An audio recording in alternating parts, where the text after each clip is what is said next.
ఇప్పుడే జీ5 app download చేయండి. చూడండి మీ ఫేవరెట్ టీవీ షోస్ ఎప్పుడైనా ఎక్కడైనా. డాక్టర్ గారు, మరి రాజ్మా అన్నది చాలా ఇంపార్టెంట్, అలాగే ముఖ్యంగా శాకాహారాలకి ప్రోటీన్ అనేది బాగా అందిస్తుంది అని చెప్తూ ఉంటారు కదా. దాంతో ఈ రాజ్మా రైస్ ని తయారు చేసే విధానం ఏంటో చూపిస్తారా? మనలో ఎక్కువ మందికి ప్రోటీన్ డెఫిషియన్సీ వల్ల హార్మోన్ సరిగా ఉత్పత్తి అవటం లేదు, కండపుష్టి ఇమ్యూనిటీ బాగా తగ్గిపోతున్నాయి. ప్రోటీన్ బాగా అందించాలి అంటే కొన్ని అన్నాలు వండుకునేటప్పుడు కూడా అందులో కొన్ని విత్తనాలు వేసి వండుకుంటే మంచిదన్నమాట. మంచి టేస్ట్ గా ఉండే విత్తనాలు రాజ్మా విత్తనాలు. ఈ రాజ్మా విత్తనాలని నానపెట్టేసుకుని మనం దాంతో రైస్ చేసుకుని గనక తీసుకుంటే 100 గ్రాములు ఈ రాజ్మాలో 23% దగ్గర ప్రోటీన్ ఉంటుంది అనమాట. అందుకని హై ప్రోటీన్ అందుతుంది. రైస్ లో రాజ్మా అయ్యేసరికి స్పెషల్ టేస్ట్ గా ఈ రైస్ బాగుంటుంది. కానీ ఇండైరెక్ట్ గా తెలియకుండా ఫ్యామిలీ మెంబర్స్ కి ప్రోటీన్ బాగా అందటానికి ఇది మంచి సోర్స్ అనమాట.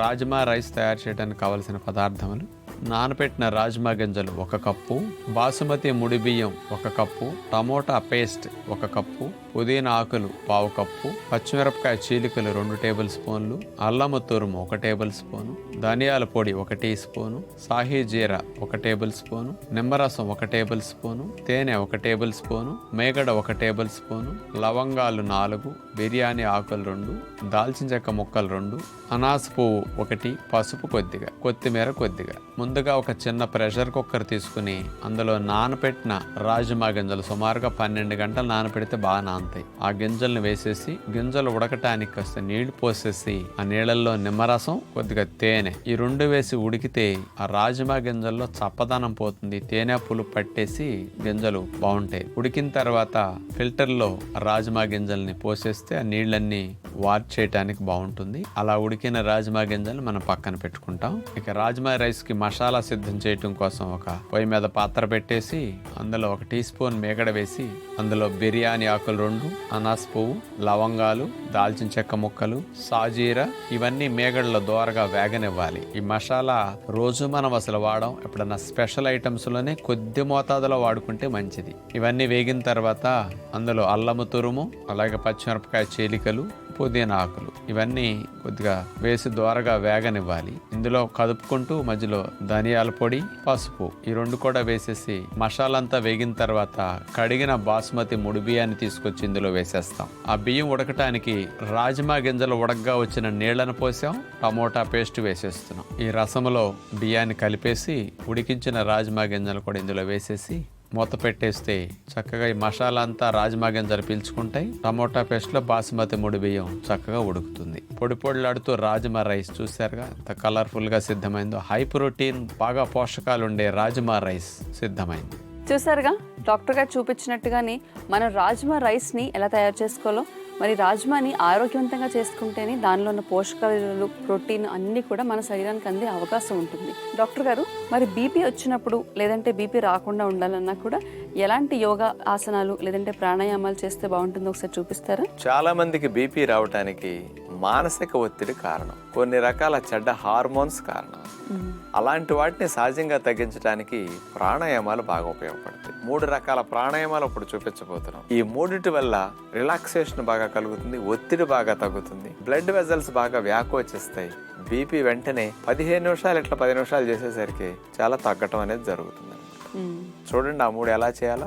బీపీని తగ్గించడానికి 3 రకాల బ్రీతింగ్ టెక్నిక్స్ ని చూడబోతున్నాం. కళ్ళు మూసుకుని మనసును ప్రశాంతంగా పెట్టుకుని గాలిని ఊపిరితిత్తులు నిండుగా పీల్చుకోవాలి. పీల్చటం పూర్తయిన తర్వాత అలా మెల్లగా గాలిని వదిలేసేయాలి. వదిలేస్తూ ఉంటాం. పొట్ట లోపలికి వెళుతుంది, చెయ్యి అట్లా కిందకి దిగుతూ ఉంటుంది అనమాట. మనసు ప్రశాంతంగా ఉంటుంది, ఒత్తిడి తగ్గుతుంది.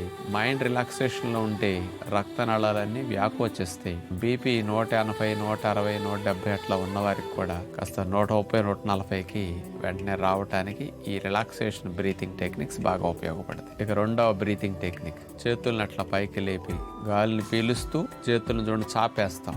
హృదయం ఊపిరితిత్తుల భాగం అంతా విశాలం అవుతుంది. గాలిని పూర్తిగా పీల్చడానికి అట్లా చాపుతూ పీలుస్తాం. చేతుల్ని మళ్ళా దగ్గరకు అట్లా తీసుకొస్తూ గాలిని వదిలేసేసి చేతుల్ని అట్లా లాక్ చేసి ముడిచేస్తాం. ఊపిరితిత్తులు బాగా ముడుచుకుని లోపల గాలంతా బయటకు వచ్చేస్తుంది.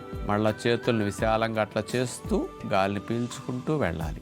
ఇలా గాలిని పీల్చుకుంటూ వ్యాకోచం, గాలిని వదులుతూ సంకోచం, శరీరం మొత్తాన్ని ఇట్లా చేస్తూ ఉంటే బీపీ తగ్గడానికి ఇది మంచిగా ఉపయోగపడుతుంది. ఇక చివరిగా ఓంకారాన్ని ఉచ్చరిస్తాం. ఓ ఓం అంటూ ఉచ్చారణ చేసేటప్పుడు గాలంతా అయిపోతుంది. ఇక ఓంకారం పలకటం గాలి అయిపోయేసరికి క్లోజ్ అయిపోతుంది. ఇట్లా ఓంకారాన్ని ఉచ్చరిస్తూ చేస్తే మానసికంగా ఒత్తిడి బాగా తగ్గుతుంది, స్ట్రెస్ టెన్షన్ బాగా తగ్గుతుంది. 3 రకాల బ్రీతింగ్ టెక్నిక్స్ని మనం బీపీ తగ్గించుకోవడానికి ఉపయోగించుకుంటే పెద్ద వయసు వారికి, గుండె జబ్బులు ఉన్న వారికి, హై బీపీలతో బాధపడే వారికి చాలా మంచిదన్నమాట. చూసారు కదండి, మరి బీపీ ఉన్నవాళ్ళు లేదంటే కుటుంబ సభ్యులు ఎవరైనా బీపీతో బాధపడుతున్నట్లయితే కనుక డాక్టర్ గారు చూపించిన ఈ బ్రీతింగ్ టెక్నిక్స్ బాగా ఉపయోగపడతాయి. డాక్టర్ గారు చూపించే విధానంలో మీరందరూ కూడా ప్రయత్నించి చూడండి, బీపీ రాకుండా నివారించుకోవచ్చు కూడా. టమోటా సాస్ ని విరివిగా అందరూ వాడుతున్నారు. అందుకని బయట కొనుక్కునే టమోటా సాస్ వాడకం వద్దంటే వద్దు అని చెప్దాం అనుకుంటున్నాం. చాలా మంచి టాపిక్ డాక్టర్ గారు, ఎందుకంటే మనం ఉదయం లేచిన దగ్గర నుంచి సాయంత్రం పడుకునే వరకు ఏది ఫుడ్ ఆర్డర్ పెట్టుకున్నా, ఫుడ్ ఎక్కడ బయట తిన్నా కూడా టొమాటో సాస్ ప్యాకెట్లు అనేవి విరివిగా ఇస్తూ ఉంటారు. అవునమ్మా. అసలు ఎందుకు వాడకూడదు? అది సాధారణంగా టొమాటో పేస్టే అనుకుంటున్నారు చాలా మంది.